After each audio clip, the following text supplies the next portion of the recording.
എൻ്റെ യൂട്യൂബ് ചാനലായ വായനയുടെ ലോകത്തിലേക്ക് എല്ലാവർക്കും സ്വാഗതം. ഇന്ന് 84 ദിവസമായി ഒരു മീനിനെപ്പോലും കിട്ടാത്ത ഒരു ഭാഗ്യദോഷിയാണ് ആ കിഴവൻ. മെക്സിക്കൻ ഉൾക്കടലിലെ ജലപ്രവാഹത്തിലൂടെ ഒരു തുഴവഞ്ചിയിൽ തനിയെ മീൻ പിടിക്കാൻ ഇറങ്ങിയിരിക്കുന്ന ഒരു കിഴവൻ. തനിയെ എന്ന് പറഞ്ഞിട്ട് കാര്യമില്ല, വിശാലമായ സമുദ്രവും ഒരു തുഴവഞ്ചിയും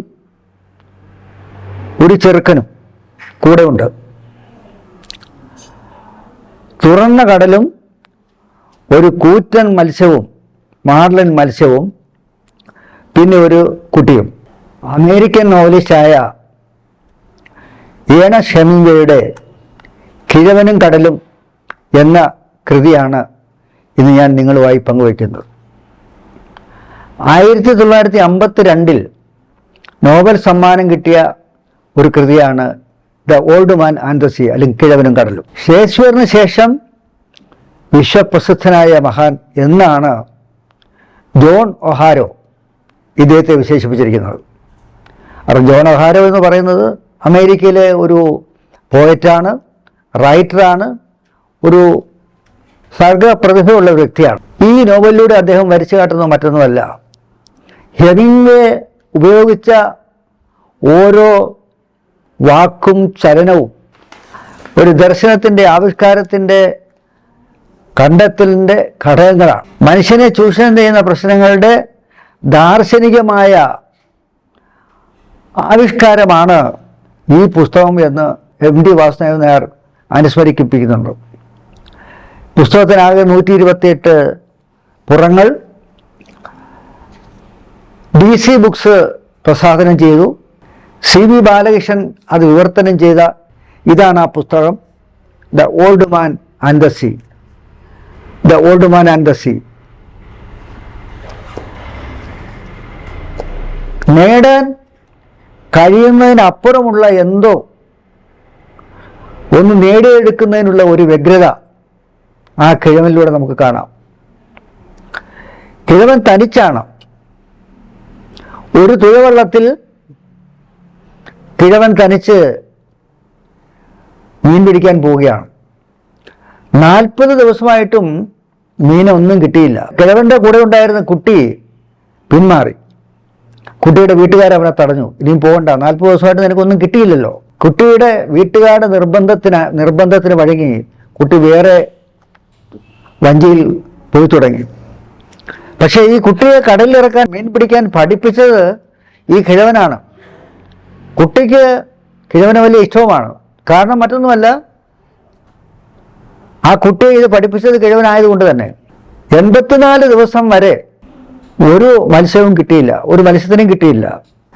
85-ാം ദിവസം അയാൾ വീണ്ടും കടലിലേക്ക് ഇറങ്ങുകയാണ്, ഒറ്റയ്ക്ക് കടലിലേക്ക് ഇറങ്ങുകയാണ്. അല്ല, നിങ്ങൾ എവിടേക്കാണ് പോകുന്നത്? കാറ്റ് മാറിയാൽ തിരിച്ചു വരാവുന്നത്ര ദൂരം കിഴവൻ ആത്മഗതം ചെയ്യുകയാണ്. അല്ല, ഈ തുഴവള്ളം ഒന്ന് അനങ്ങിയല്ലോ. എന്താണ്? ആ ഇരയിൽ എന്തോ ഒന്ന് കൊത്തി. ഒരു വലിയ കൂറ്റം മത്സ്യം, മാർലിൻ മത്സ്യം. മീനിനെ കീഴടക്കണമെന്നുള്ള സമരത്തിൽ ആ വൃദ്ധൻ ഇങ്ങനെ ശ്രമിച്ചുകൊണ്ടിരിക്കുകയാണ്. മീനിനെ കീഴടക്കിയേ പറ്റൂ. അവസാനം 3 ദിവസത്തെ അധ്വാനത്തിന് ശേഷം, അക്ഷീണമായ പരിശ്രമത്തിന് ശേഷം ആ കൂറ്റൻ മത്സ്യത്തിനെ ഈ കിഴവൻ കൊന്നു. 3 ദിവസമെടുത്ത് ആ മത്സ്യത്തിനെ കൊന്ന് തൻ്റെ തുഴവള്ളത്തിൽ കെട്ടിത്തൂക്കി. അവിടെ അവൻ മോശക്കാരനല്ല. മീനിനെ കീഴടക്കണമെന്നുള്ള സമരം കിഴവന് ഇഷ്ടമാണ്. കാരണം അവൻ കടലിൻ്റെ വിശാലതയുടെയും സൗന്ദര്യത്തിൻ്റെയും ആഴത്തിൻ്റെയും അഗാധതയുടെയും സന്തതിയാണ്. എനിക്കവനെ കൊല്ലണം. അങ്ങനെ കൊന്നു. ആ മീനിനെ കൊല്ലുന്നതിന് മുമ്പ് അയാൾ പ്രാർത്ഥിക്കുന്നുണ്ടോ, വിശുദ്ധ കന്യാമറിയമേ, ഞാൻ ആ മീനിനെ കൊല്ലുന്നതിന് വേണ്ടി നീ പ്രാർത്ഥിക്കണമേ എന്ന്. അവസാനം മീനിനെ കൊന്നു, കെട്ടിത്തൂക്കി, ആ തുഴവള്ളത്തിൻ്റെ അറ്റത്ത് കെട്ടി. തോണിയേക്കാൾ വലുതാണ് ആ മീൻ. അതിനുശേഷം തളർന്ന ഒരു ജേതാവിൻ്റെ ഏകാന്തതയോടു കൂടിയാണ് വൃദ്ധൻ വീണ്ടും യാത്ര ചെയ്യുന്നത്. കാരണം ഈ പടുകൂറ്റൻ മത്സ്യത്തിനെ എങ്ങനെയാലും കരക്കെത്തിക്കണം. ഇതാ ഒരു സ്രാവ് ആ തോണിക്ക് സമീപത്തോടു കൂടി ഒരു സ്രാവ് ഇതാ വരുന്നു. കൂറ്റൻ ഒരു സ്രാവാണ്. അതിനെ വധിച്ചു. പക്ഷെ അതിനെ വധിച്ചു കഴിഞ്ഞപ്പോഴും വൃദ്ധനൊരു കാര്യം മനസ്സിലായി. അതിനെ വധിച്ചു കഴിയുമ്പോഴത്തേക്കും താൻ നേരത്തെ പിടിച്ച ആ കൂറ്റൻ മത്സ്യം, ആ മാർലിൻ മത്സ്യത്തിൻ്റെ കുറേ ഭാഗങ്ങൾ ഇല്ല. സ്രാവ് മാംസം തിന്നു കഴിഞ്ഞു. പക്ഷെ ആ സ്രാവ് അവൻ ഈ കിഴവൻ്റെ ചാട്ടുളിയും കയറും നഷ്ടപ്പെടുത്തി കഴിഞ്ഞിരുന്നു. നിന്നോട് ഞാൻ പരാജയപ്പെടാനോ? കിഴവൻ ആത്മഹത്യ പറയാ, നിന്നോട് ഞാൻ പരാജയപ്പെടാനോ? അതിന് വേറെ ആളിനെ നോക്കണം. ഇവിടെയാണ് ഹെമിംഗ്വേയുടെ സിദ്ധാന്തം. ഇവിടെയാണ് ഹെമിംഗ്വേ സിദ്ധാന്തം വരുന്നത്. എന്താണ് ഹെമിംഗ്വേ സിദ്ധാന്തം? ഈ നോവലിലൂടെ അദ്ദേഹം അനാവരണം ചെയ്യാൻ ഉദ്ദേശിക്കുന്നത് തന്നെയാണ്. കാരണം മനുഷ്യൻ പരാജയത്തിന് വേണ്ടിയല്ല സൃഷ്ടിച്ചത്. മനുഷ്യനെ സൃഷ്ടിച്ചത് പരാജയത്തിന് വേണ്ടിയല്ല. മനുഷ്യനെ നശിപ്പിക്കാം, പക്ഷേ പരാജയപ്പെടുത്താൻ ഒരു കാരണവശാലും സാധ്യമല്ല. ഇതാണ് ഏറ്റവും വലിയ ഹെമിംഗ്വേ സിദ്ധാന്തം. നാം ഓരോരുത്തരും മനസ്സിലാക്കേണ്ട ഒരു സിദ്ധാന്തം തന്നെയാണ്. വേറെ രീതിയിൽ പറഞ്ഞാൽ, നിനക്ക് വേണേ എന്നെ കൊല്ലാം, പക്ഷേ എന്നെ തോൽപ്പിക്കുവാൻ സാധ്യമല്ല. ഇതാണ് ഹെമിംഗ്വേ സിദ്ധാന്തം. സ്രാവ്, വീണ്ടും സ്രാവുകൾ വരുന്നുണ്ട്. സ്രാവ് വളരെ ബുദ്ധിമാനാണ്, പക്ഷെ അവനേക്കാൾ ബുദ്ധി എനിക്കുണ്ട്. എനിക്ക് എന്നെ തോൽപ്പിക്കാൻ സാധ്യമല്ല. ഇങ്ങനെ ചിന്തിക്കാതെ കളവാ, ആ തോണി നേരെയാക്ക്, നീ നിന്റെ ജോലി ചെയ്യുക, വരുന്നത് വരട്ടെ, അന്നേരം കാണാം, വരുമ്പോൾ വരട്ടെ. പിന്നെ സ്രാവുകളുടെ വരവാണ്. 2 സ്രാവുകൾ വന്നു, 2 കൂറ്റൻ സ്രാവുകൾ വീണ്ടും വന്നു. ആ കൂറ്റൻ സ്രാവുകളെ വൃദ്ധൻ കൊന്നു. വൃദ്ധൻ കൊന്ന് നോക്കുമ്പോൾ നേരത്തെ പിടിച്ച ആ മത്സ്യം, വലിയ മത്സ്യം, അതിൻ്റെ മാംസളങ്ങളെല്ലാം വീണ്ടും വീണ്ടും തീർന്നിരിക്കുന്നു. പിന്നെയും സ്രാവുകൾ വരുന്നു. 2 സ്രാവുകൾ കൂടെ വന്നു. പക്ഷെ അതിനെ കൊല്ലാൻ സാധിച്ചില്ല, വൃദ്ധന് ചെല്ലാൻ സാധിച്ചില്ല. ആ കടലിനെ നോക്കി കാർക്കിച്ച് തുപ്പിക്കൊണ്ട് കിഴവൻ പറയുകയാണ്, തിന്നോ തെണ്ടികളെ, എന്നിട്ട് ഒരു മനുഷ്യനെ കൊന്നു എന്ന് നിങ്ങൾ സ്വപ്നം കണ്ടോ? തിന്നോ തെണ്ടികളെ, എന്നിട്ടൊരു മനുഷ്യനെ സ്വപ്നം കണ്ടു എന്ന് നിങ്ങൾ സ്വപ്നം കണ്ടോ? ആ തുഴവെള്ളത്തിൽ നിന്നുകൊണ്ട് ആ കിഴവൻ്റെ ഗദ്ഗതങ്ങളാണ്.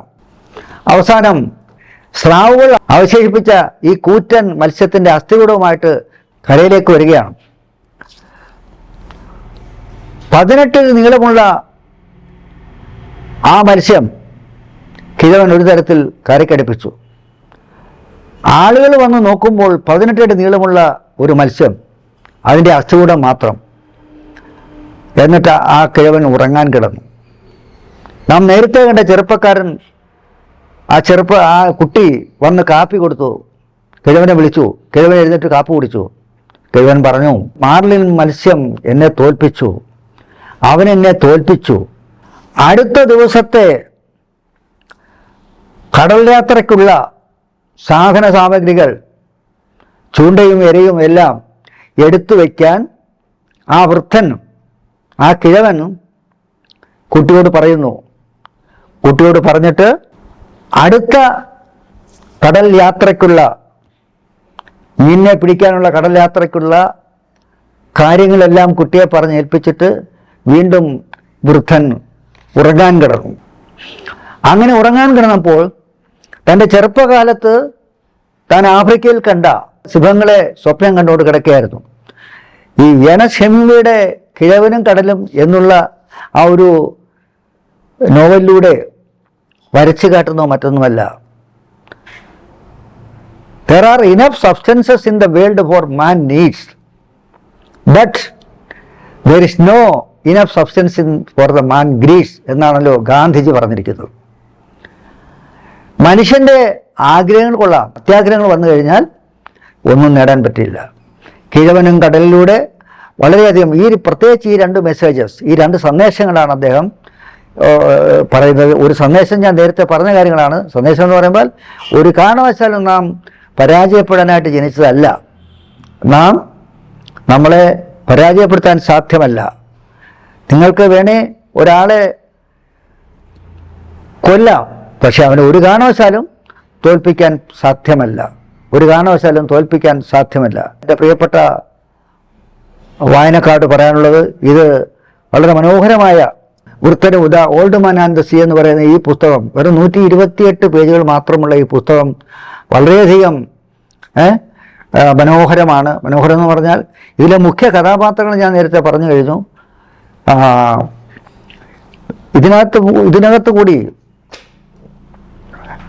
ഭൂമിയിൽ ദൈവത്തിൻ്റെ ചാരനായിരുന്നു ഹെമിംഗ്വേ എന്നാണ് ആർച്ചുമാർഡ് മക്കിലിനെ വിശേഷിപ്പിച്ചത്. അദ്ദേഹം ഒരു അമേരിക്കൻ റൈറ്ററാണ്, സോഷ്യൽ റൈറ്ററാണ്. ഏതായാലും ഈ കൃതികൾ നിങ്ങൾ സസത്രം വായിക്കണമെന്നുള്ള ഒരു അഭ്യർത്ഥനയോടുകൂടി നിർത്തുന്നു. നന്ദി, നമസ്കാരം.